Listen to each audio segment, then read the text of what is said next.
Meus queridos irmãos, vamos meditar brevemente na palavra do Senhor. E eu quero convidar vocês a acompanhar uma breve leitura no livro de Isaías, capítulo 1. Nós vamos iniciar esse ano de 2014 meditando no primeiro capítulo de Isaías. Um pouquinho de cada vez, né? Uma gotinha a cada domingo, né?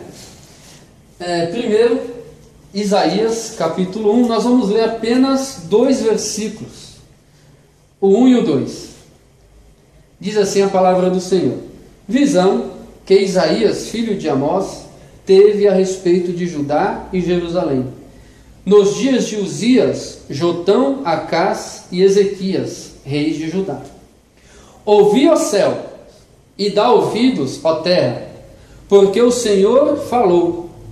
Criei filhos e os fiz crescer, mas eles se rebelaram contra mim. É interessante os 2 primeiros versículos introdutórios da profecia de Isaías, que fala que Deus está criticando o seu povo, levando o seu próprio povo a juízo, e fala que ele criou filhos e esses filhos fizeram o quê? Se esqueceram dele. E isso nos leva para as 2 últimas leituras que nós fizemos isso hoje no lecionário, que são 2 leituras que falam sobre a idolatria. Primeiro, Isaías nos falando que o povo de Israel se tornou idólatra, e depois, em São Mateus, nós vamos ver o diabo tentando o próprio Cristo, querendo levar Cristo também para o caminho da idolatria. Mas naquilo mesmo onde Israel falhou, Jesus Cristo foi vencedor, para que tanto o Israel do Antigo Testamento quanto o Israel do Novo Testamento, a sua igreja, fossem vitoriosos. Mas o que nos importa aqui é isso: é Deus levando o seu povo a juízo. Mais à frente, na medida que nós formos avançando, nós vamos ver a resposta do Evangelho a esse fracasso de Israel. Mas por enquanto vamos ficar com essa confrontação que Deus faz ao povo de Israel. Mas eu não posso começar a falar sobre Isaías sem comentar com vocês brevemente uma das coisas terríveis que tem acontecido na igreja do nosso tempo com relação à maneira leviana como as pessoas tratam a palavra de Deus. Porque é terrível a gente observar o quanto a igreja de hoje transformou a mensagem bíblica e também, especialmente, a mensagem dos profetas bíblicos em pequenas doses de mensagens para massagear o ego das pessoas. Os profetas que falaram para denunciar a toda a igreja do Antigo Testamento, profetas que falaram para denunciar toda a nação de Israel, e muitas vezes, não poucas vezes, para denunciar as nações que estavam em volta de Israel. Então, ou seja, uma mensagem ampla, profunda, uma mensagem que tenta esquadrinhar os motivos mais secretos do coração humano, mensagens que iam lá nos problemas sociais que as nações enfrentavam, nações que não cuidavam dos pobres, os ricos que oprimiam os pobres que roubavam, que eram idólatras. Então, uma mensagem extremamente profunda e que hoje se transforma em algo raso. Por quê? Porque as pessoas simplesmente querem ir na palavra de Deus, tirar uma expressão, tirar uma palavra e transformar aquilo numa mensagenzinha para massagear o ego de um e de outro, a troco sabe-se lá Deus do que, né? Então nós precisamos primeiro resgatar a totalidade da voz profética que existe no Antigo Testamento. Não faz sentido a gente querer estudar Isaías, Ezequiel, Jeremias ou qualquer outro profeta se nós não estivermos dispostos a encarar essa mensagem profética com seriedade. Os profetas, eles vão denunciar o meu pecado enquanto indivíduo, vai denunciar o nosso pecado enquanto igreja, enquanto comunidade de fé, enquanto comunidade cristã, e também vai denunciar os nossos pecados enquanto sociedade. Como nós tratamos os pobres, como nós tratamos o nosso trabalho, como nós tratamos a natureza, como nós tratamos os animais. Os profetas, eles têm uma mensagem que é não apenas para o indivíduo, mas é uma mensagem para o indivíduo, para a igreja, para a família, para toda uma sociedade. Se não estivermos dispostos a isso, não vale a pena meditar nos profetas. A mensagem profética, a voz profética, não vale nada. Aí a gente vai ficar preso em dois extremos. Um é o extremo da teologia da prosperidade, que o camarada vai lá no profeta, o profeta escreveu 50 capítulos. Aí a pessoa vai lá e pega uma promessa que o profeta traz de Deus, e ela transforma aquela promessa em toda a sua teologia, e dá origem à teologia da prosperidade.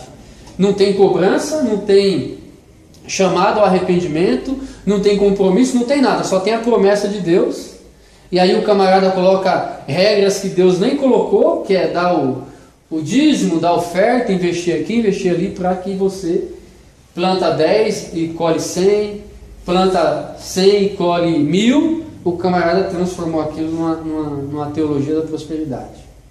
Não que os profetas não falem de prosperidade, eles falam, mas eles falam num contexto de arrependimento, um contexto de mudança de mente, mudança de vida pessoal, individual e em sociedade também. Ou então você vai para o outro extremo, que é o extremo daquilo que na América Latina a gente conhece como teologia da libertação. Que aí o camarada olha para o profeta, e o profeta está denunciando os nossos pecados sociais, e ele transforma essa mensagem do profeta em uma mensagem política. De rico contra o pobre, de pobre contra o rico, do patrão contra o empregado, do negro contra o branco contra o negro, contra o índio. E transforma também a mensagem que é profunda em uma mensagem rasa, politizada. E por mais que nós sejamos politizados, e precisamos ser politizados, independente de qual seja o seu pensamento político, o profeta aqui não está querendo colocar uma parte da sociedade contra a outra. O profeta está chamando todo o povo, rico, pobre, negro, branco, índio, independente de cor, de pele, independente de condição social. Todo o povo vai ser convidado a se arrepender, a mudar o seu pensamento, a se converter a Cristo. Não é uma mensagem simplesmente de mudança social pela política, mas de mudança social pela transformação do Evangelho, é conversão. Então existe uma teologia da prosperidade nos profetas? Existe. Mas não é essa falsa teologia da prosperidade que a gente vê na televisão, que simplesmente quer transformar você e eu em grandes consumidores, para consumir livro, consumir DVD, gospel, consumir óleo não sei da onde, enriquecer uns e outros que se colocam como profetas para nós hoje. E ao mesmo tempo o profeta fala de uma teologia que liberta a sociedade dos males, dos pecados sociais. Ele fala, mas não através simplesmente de uma mensagem rasa sobre política, mas através de transformação. Se nós queremos uma vida realmente próspera, nós precisamos primeiro estar dispostos a levar essa mensagem dos profetas a sério. É uma mensagem que vem para me transformar enquanto pessoa, enquanto indivíduo, transformar minha família, transformar o meu bairro, transformar minha cidade e, se Deus quiser, até o meu país. Mas é um chamado ao arrependimento. O pobre não é santo porque ele é pobre. Assim como o rico não é o demônio só porque ele é rico. Independente de quem eu sou, eu preciso me prostrar diante dos pés de Cristo. Eu preciso me render aos pés da cruz de Cristo. Essa é a mensagem dos profetas, não importa a sua cor, a sua condição social, não importa quem eu sou. Mas nós vamos ficar basicamente no versículo 1 e 2.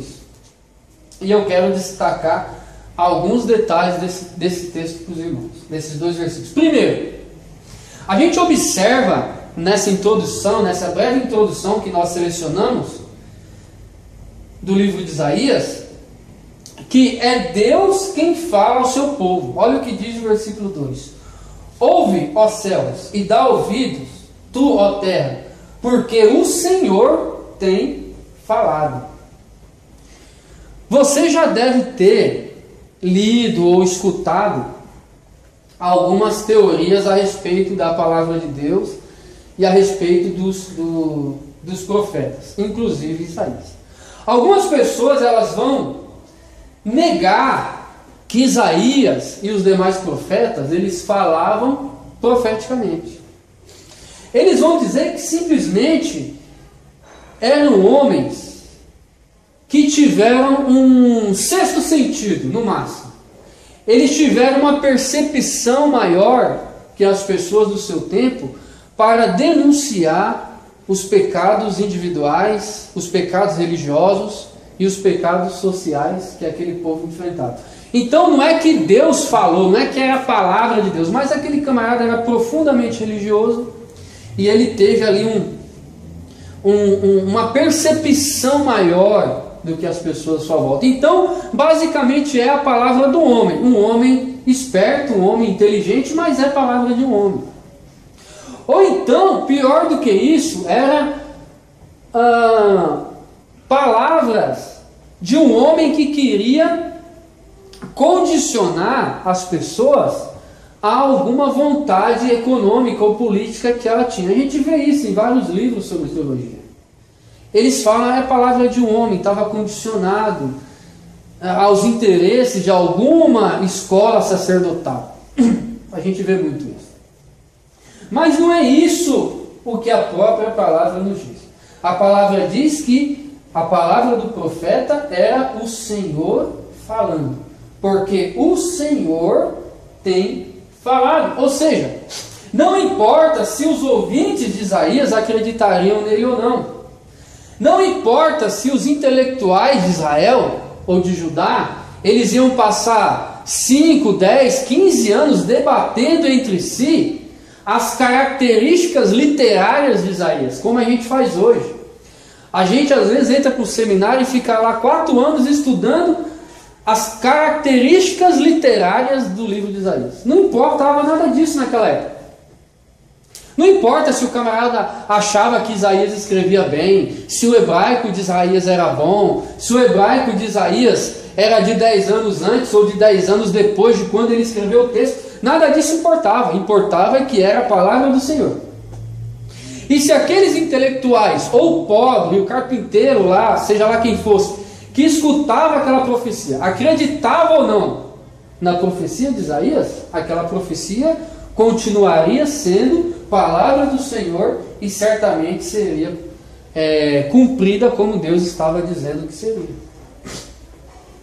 Isso nos faz concluir sobre esse primeiro ponto que eu estou destacando, que o resultado da mensagem bíblica, o resultado da mensagem profética, assim como o resultado da mensagem do Evangelho, depende da nossa posição em relação a essa palavra.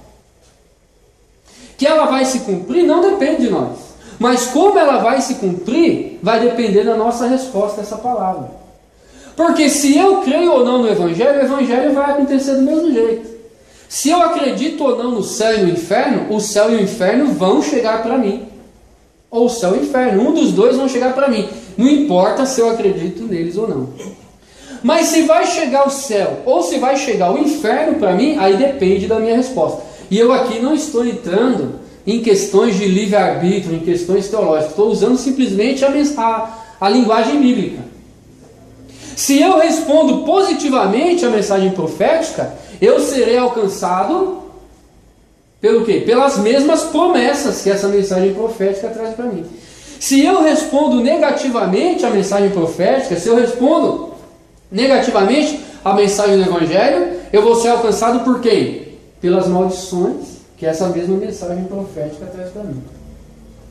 Ou seja, nós precisamos responder essa questão: aceitamos ou rejeitamos a palavra de Deus? Qual é o nosso conceito da palavra de Deus? Nós aceitamos essa mensagem como mensagem de Deus, ou nós simplesmente aceitamos essa mensagem como uma curiosidade literária qualquer? Se nós seremos beneficiados como indivíduos e como povo, e até como sociedade, pela mensagem profética, depende disso. Se nós aceitamos como palavra de Deus, ou se para nós é simplesmente uma curiosidade literária qualquer. O segundo ponto que eu quero destacar para os irmãos nessa introdução a Isaías é que, além de ser Deus falando, Deus está falando contra os seus filhos. Deus está falando contra o seu próprio povo. Vamos ler de novo o versículo 2. Ouvi, ó céus, e dá ouvidos, tu, ó terra, porque o Senhor tem falado. É Deus que tem falado, então. E o que ele diz?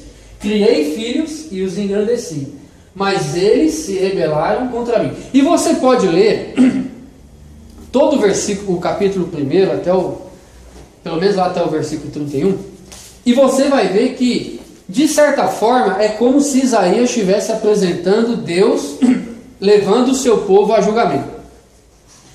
É uma cena onde a gente vê Deus como sendo o acusador, ou promotor da causa, e o juiz. Ele acusa e ele julga.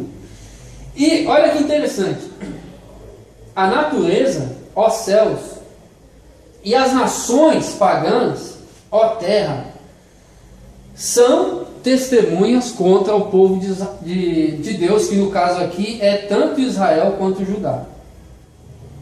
Deus acusa os seus próprios filhos de terem o abandonado e indo atrás dos ídolos, como nós lemos na leitura dos versionários. Mas vale a pena observar aqui, irmãos, que o plano de Deus foi eleger Israel para que Israel fosse luz para o mundo. Deus escolheu Israel para que Israel fosse o farol do mundo. Então, o plano de Deus é que o seu povo, a sua igreja, tanto no Antigo quanto no Novo Testamento, sirva de testemunha contra o paganismo, contra o pecado à nossa volta. Mas aqui nós observamos uma inversão de papéis. É Israel que é colocado no banco dos réus, e a natureza e os povos pagãos são elevados à condição de testemunha contra o povo de Israel. E isso nos faz ver o quão baixo moralmente e espiritualmente chegou o povo de Israel nesse momento em que Deus o está denunciando através da profecia de Isaías. E isso é muito interessante porque a gente observa, principalmente no Novo Testamento, nos debates dos judeus contra Cristo, nos debates dos judeus contra o apóstolo São Paulo, que Israel, por ter sido escolhido por Deus, por ter sido feito herdeiro das promessas de Abraão, eles se achavam acima de qualquer julgamento de Deus. Eles pensavam assim: mas se Deus me elegeu, se Deus me escolheu, como é que alguém pode dizer que Deus vai me julgar, que Deus vai me fazer passar pela prova, pelo fogo, pela tribulação? Isso não pode acontecer porque eu fui eleito por Deus, e porque Deus não volta atrás de sua palavra.